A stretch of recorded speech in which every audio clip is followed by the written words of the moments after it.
Some people say when you build a personal brand, you should go extremely niche and keep talking about the same thing over and over, while other people say you should just be yourself, be authentic, and talk about anything you want. These are two totally contradicting ideas, so what are you supposed to do? If I were you, I would figure this out quick because it's only going to get more competitive from here. Now, if you're new here, my name is Patrick Deng, and over the past 6 years, I got my YouTube channel to over 340,000 subscribers and generated 7 figures in online sales using my personal brand. I've even done this in 3 separate niches, which I highly do not recommend. And today I'm going to be sharing exactly how I would be building my personal brand if I was starting from day one, and what I'm going to be doing moving forward in 2026 to fix all the mistakes to build a personal brand that can last me a lifetime. And by the end of this video, you're going to walk away with a framework that you can use to solve your niche problem once and for all.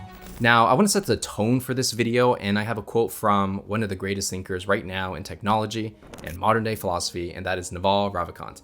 And he said, "Become the best in the world at what you do and keep redefining what you do until it is true." This is our goal for this video, because no matter what niche you're in and what you're teaching and how you want to provide value into the world, there are going to be 100 copycats doing the exact same thing. You're probably copying other people to learn how they did it, and you're trying to find your own spin, which is fine. But the key to actually succeeding and building a real personal brand and a business that can last you for the rest of your life is that you need to be perceived as different, because different equals better. Now we're going to answer the age-old question, why is it so difficult to choose a niche? So like I was saying before, there's a lot of people who say, hey, you should go super niche, focus on solving a specific problem for a specific type of person, and build your entire content strategy around that. Now, on the other end of the spectrum, there are people that say, hey, you got to get as much attention as possible and just get people to know who you are, and somehow, some way, you'll figure out a way to make money. So even though these are two contradicting ideas, they're both correct and they're both incorrect at the same time, depending on your strategy. So the question for you is, should you go more niche or should you go more broad? Now, I'll share with you my personal experience when I started YouTube maybe 6 or 7 years ago.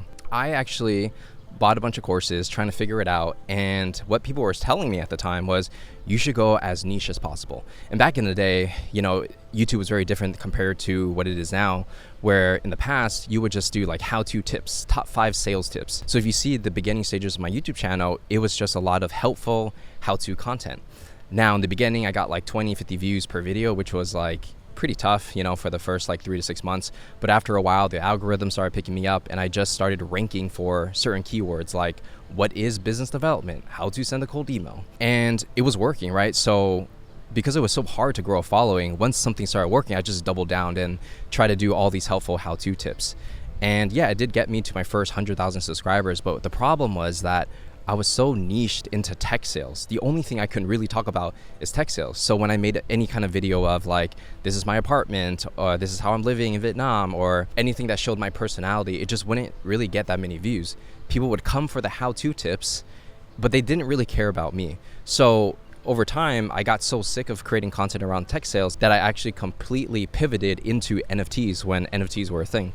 And I started a brand new YouTube channel talking about the NFT news. Again, same strategy, going super niche. And yeah, I became one of the top, you know, NFT influencers at the time. But again, when I got sick of creating that type of content in that kind of subject, I just went back to my main channel and then made a hard pivot into more of the personal branding, sales and marketing kind of space, which is what you're seeing now. So I did it in 3 separate niches. And the problem that I faced over the past 3 years was because I just talked about my topic over and over and over, solving problems for my niche, nobody really cared about me. So my following didn't follow me to all these different places. Yeah, maybe like a small percentage did, but I wasn't really building a following that was, you know, something that's going to last for a decade, where I didn't have to keep switching niches and creating different channels. And I do not recommend creating a personal brand like this in this day and age. Now, to be fair, being niche did work, and I generated 7 figures in sales with my personal brand using these strategies.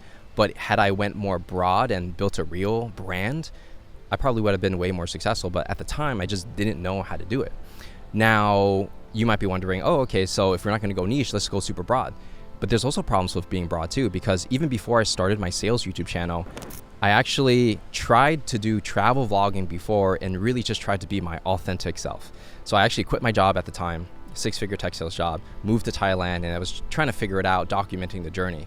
And after putting up maybe 20 videos in this space, I probably got like 50 subscribers. So nobody was watching, nobody was subscribing, nobody cared. So when I tried to go broad and be my authentic self, literally nobody cared. And I wasn't willing to make 200 videos until someone did care because I needed to make money, right? Which is why I went niche. So being niche did allow me to make money faster, but it didn't allow me to build a brand. So if there's pros and cons to each of these, what am I gonna do in 2026 to solve this problem and build a personal brand the right way that will allow me to essentially talk about anything I want, but at the same time, be able to monetize on that? Going through this whole experience for the last like 6 years of my YouTube career, what I've realized, the way I should have done it from day one, it was just to build an authentic personal brand.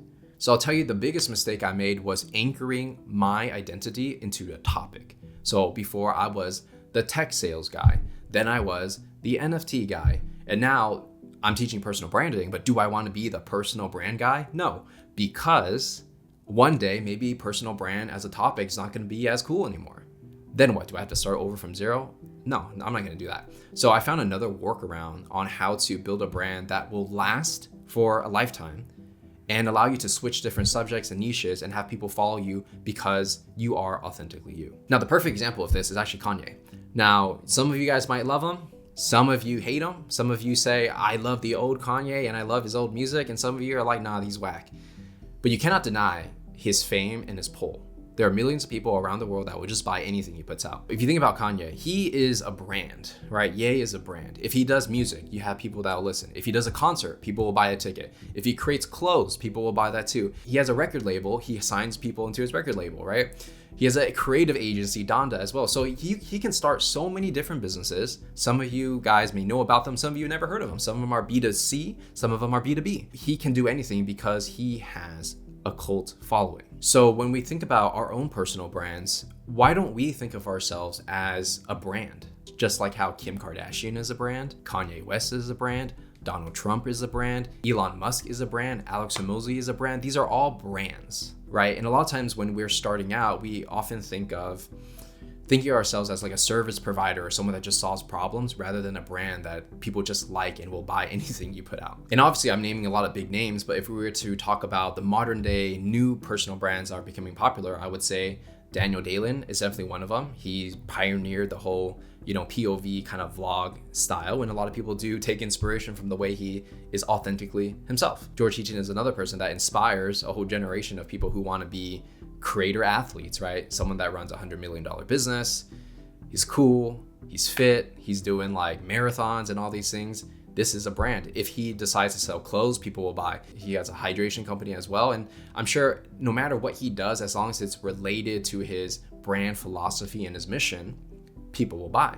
So if you're watching this, I would say, and for myself as well, my goal is to create my own version of this. Yes, I don't want to copy them, but I want to take inspiration to understand, hey, how is it possible that they can build a brand where they can sell anything, right? That's what I want for myself, and that's probably what you want for yourself as well. Now, in order to do this, I've done a lot of deep digging and soul searching to try to figure it out for myself, because I was thinking, why is it that people watch my videos sometimes and they don't come back?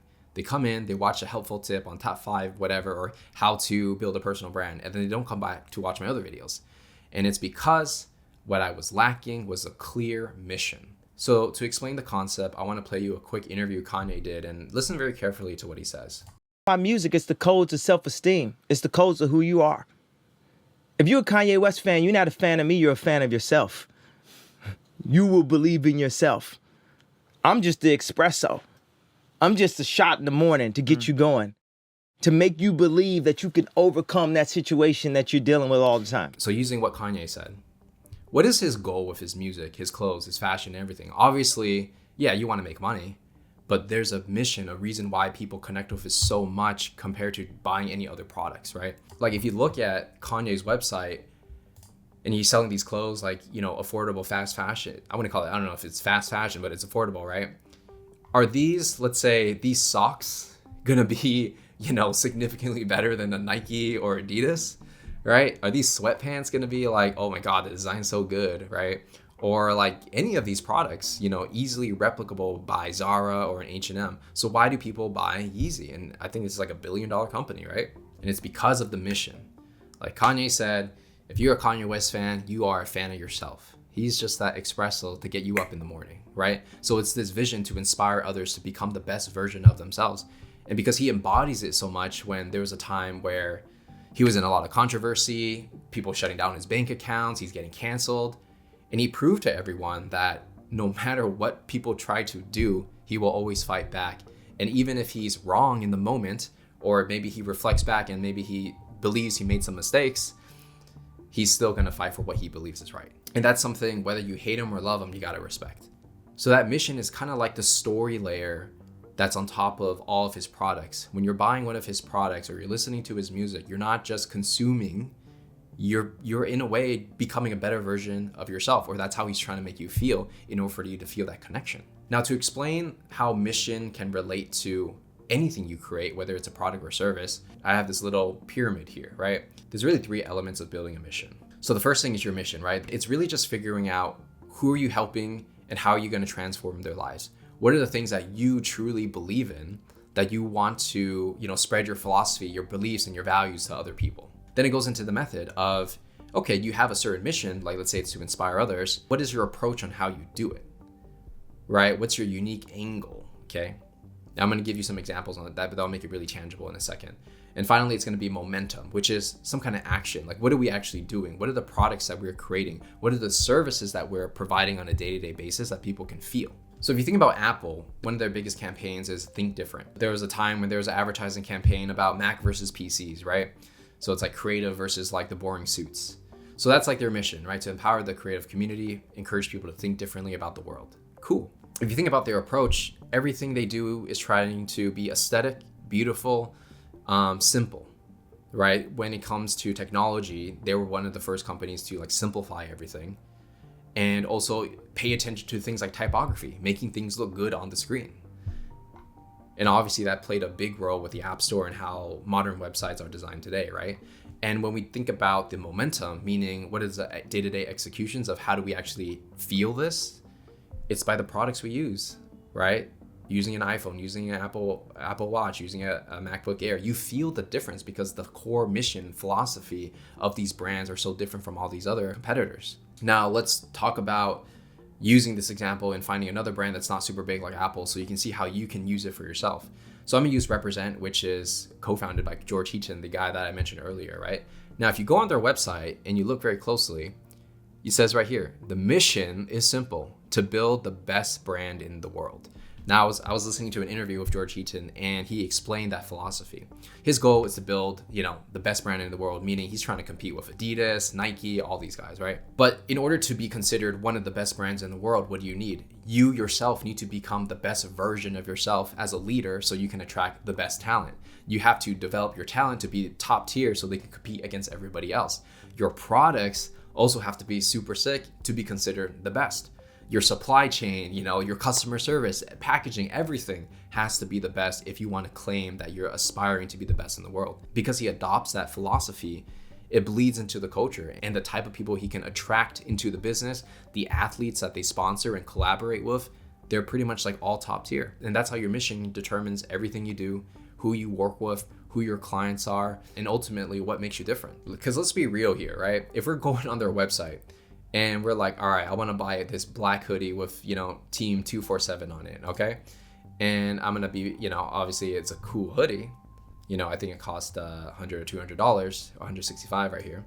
It's like, all right, cool, it's a hoodie. Now, if you go on Kanye's website, he's got a hoodie too, right? He got the Yeezy hoodie for $40.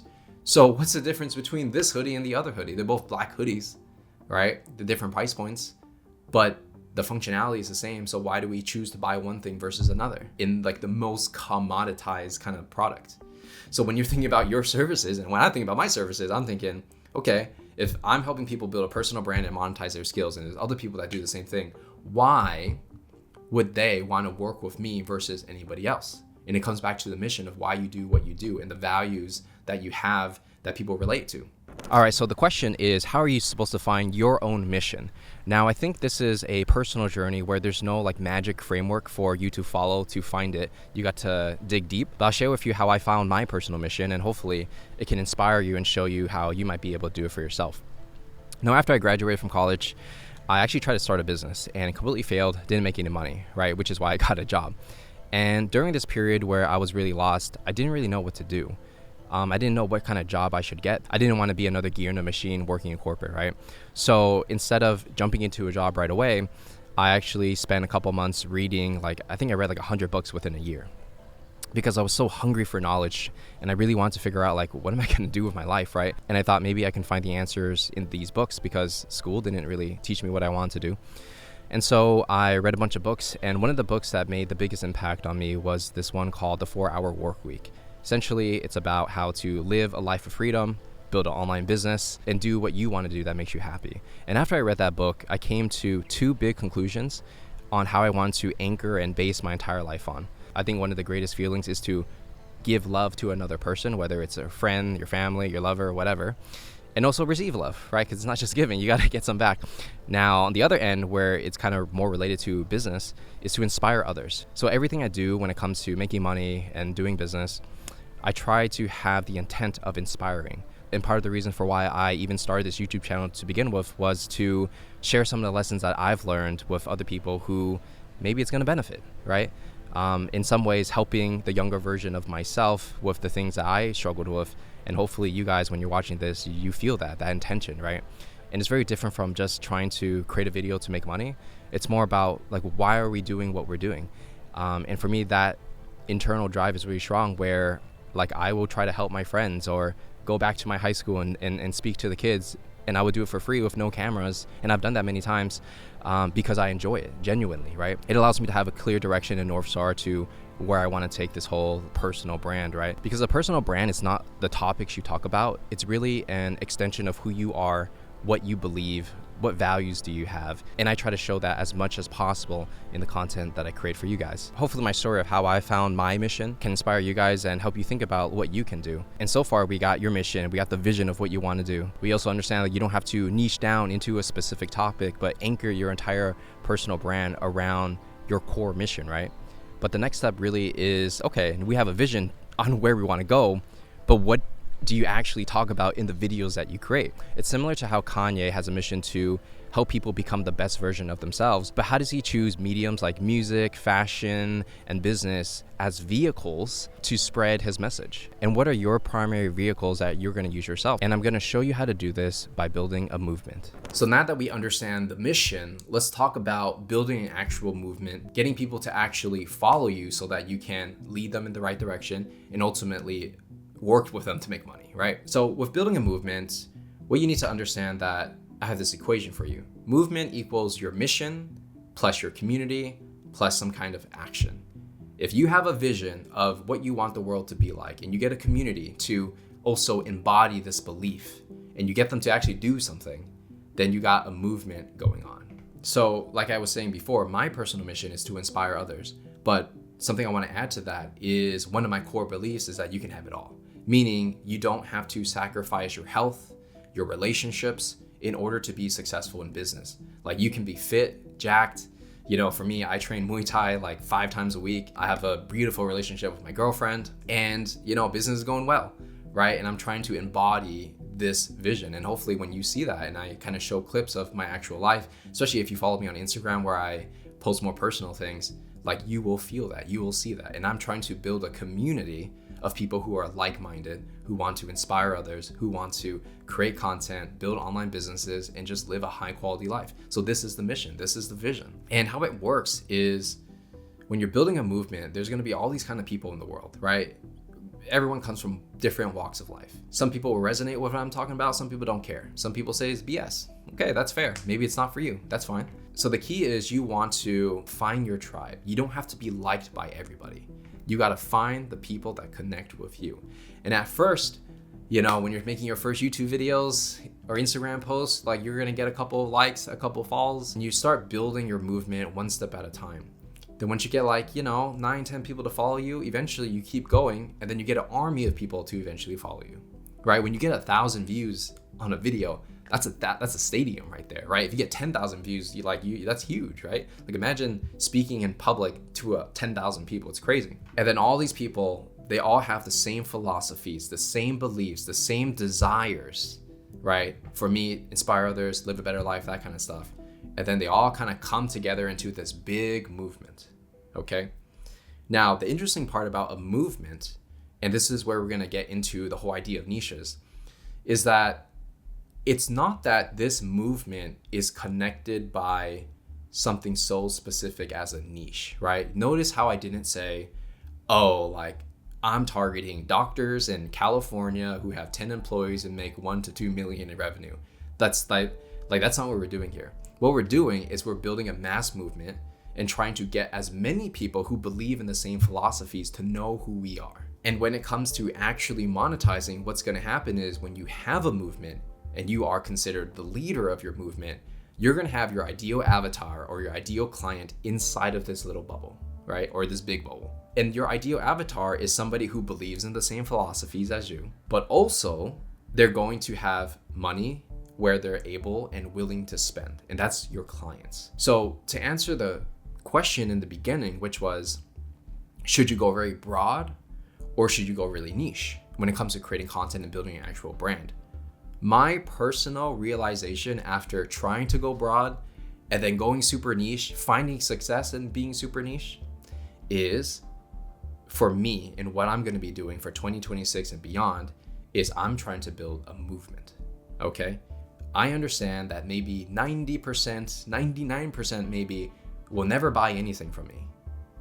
But it's fine, because if that 1% does buy, then we have a business. Especially if we're charging higher ticket, right? We're going to work with the people who have money to spend. They want, direct help working one-on-one with me. And that's okay. You can build a really healthy business with that. If you think about as percentages, right? So let's say, you have 100 people following you and 1% of people are actually qualified to buy. Well, that's one person that's going to buy, right? 1%. If you had 1,000 people following you and one person buys, that's 10 people buying. Now, if you had 1 million followers and you converted 1% into a sale, that's 10,000 people. So it's in your best interest to get your movement as big as possible. So who are the best examples of this?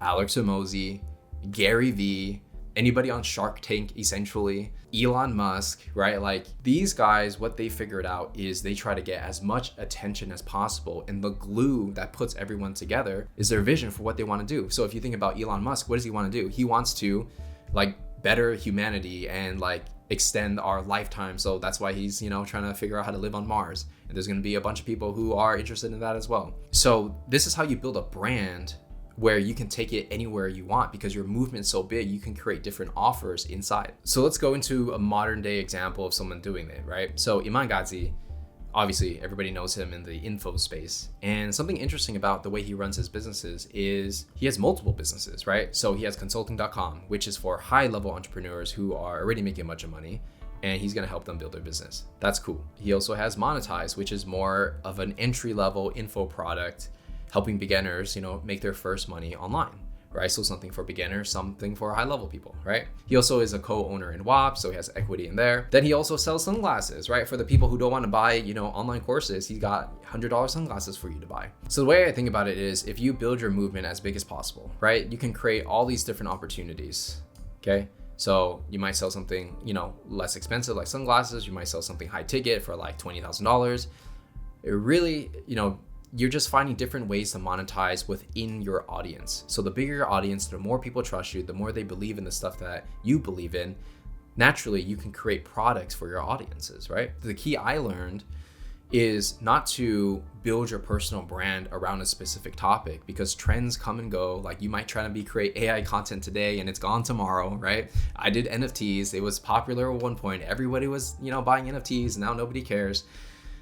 What you want to do is build a personal brand. So what I'm personally doing is building a personal brand where I can take my followers and really go in any direction that makes the most sense. So now that we understand building a movement is important, it allows you to talk about any topic you want. You don't have to niche down, because a bunch of people know who you are, and you can create different products for different type of people within your audience. But the next question is, even if you have a mission, and other people can literally copy your mission as well, right? So what's going to make you special and stand out from everybody else? Now, coming back to this idea of becoming the best at what you do and keep redefining what you do until that is true, I'm going to talk about how I'm personally using my story, my journey to differentiate myself from anybody who also talks about the same subjects as me. And the key thing that I'm implementing more and more week by week is I'm trying to be so authentically me that it's impossible to copy. Like you're just gonna have to be me in order to beat me, if you get what I mean, right? And a lot of times it comes from, again, your beliefs. Like for me, it's inspiring others. So if someone were to copy me, do they also believe in the same thing? Are they also fit? Are they also training Muay Thai 5 times a week? Are they also disciplined? Like your personality and who you are is a big factor in differentiating yourself from everybody else. Like let's say if we're talking about, differentiation and we look at Nike, for example, 300 million followers, very aesthetic, innovative products. It's cool. You can see it appeals to a lot of people. Like it's good stuff, right? Now let's take another brand like ASICS, okay, 1.4 million followers. And it's like, you can clearly see their social media guy or girl is not doing that great of a job. It's like a random feed. It's not cohesive. It's not that cool. It's kind of, some of these pictures look like stock photo images. Like it's not, you can see the difference, right? And why is it different? It's because of the vibe. It's the people they put, what they represent, what they believe in. Like this is really supporting the idea that, you can be the best version of yourself, and they provide the tools and equipment to help you become the best athlete, right? That's like the feeling it creates. Whereas this one is just like selling product. I don't want to be in this category where everyone thinks I'm just selling stuff, right? Like I want to inspire people and they just naturally want to buy my things. So I'm a creator. I create content teaching people stuff.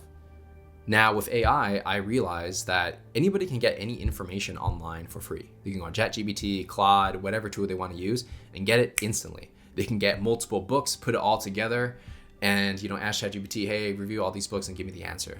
So why is it that somebody would work with me, and why would they also work with you to learn something or coach or consult if they can get the information from instantly for free? And it's because of who you are. Like people just want to work with you. They don't want to do it by themselves, right? They pay for implementation, not just for the knowledge. Sometimes they want to talk with another person to feel that motivation to get them off their ass and do something.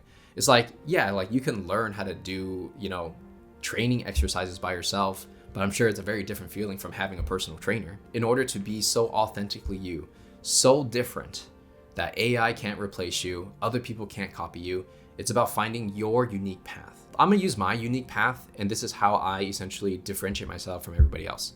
I tell my story in my videos, which I've actually told in this video, like low key. I had a 6-figure textile shop. Everything's going good.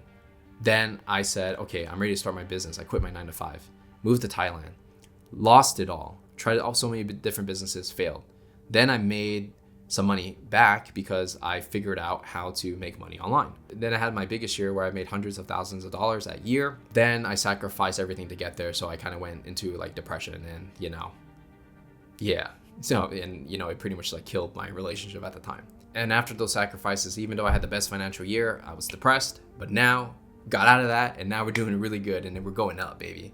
And so people that follow me now, they want to know what's next. What's the future for Patrick? And when you think about like subscribers and followers, right? The word follower is really interesting because if you see here, this is my personal unique path that is my own. Nobody else has walked this exact path as me. Maybe they've done something similar, but no one has done the exact same path. So because of these life experiences that I carved for myself and all the experiences I've gained over the years, when I tell my story, I put it into the content, there are going to be some people that relate to it. Some people also have a 6-figure job that pays really well and they want to quit. Some people made a lot of money and then they broke up with their girlfriend and went into depression and they're trying to find a way out. Some people try to start a business and they lost it all and they don't know what to do. I've been through that. I get it. I know the solution. I know how to get out of it. So what would make me different from everyone else doing the same thing I'm doing is the fact that I have my own unique story. Just like you have your own unique story as well. You just probably don't realize that you can leverage it in order to differentiate yourself, right? Because again, if people can get the same content, the same information from AI, the thing that makes you different is not just your skill set and being able to provide value, but it's your mission and what you believe in, how you want to see the world improve, and your unique path that people are interested in and they also want to follow. So if you're interested in learning how to, let's say, build an online business like I did, sell your skills online in the form of online courses, coaching, and consulting, and you want to also travel the world and live in places like Vietnam like me, then you might say, damn, Patrick has the life that maybe I want to live. Maybe I should watch more of his content so I can be more like him, right? That's the idea. I'm not saying I'm the smartest. I'm not saying I'm the most successful. I'm not saying I'm the most handsome. I'm not saying I'm the most ripped. There are going to be someone who's better than me in all these things.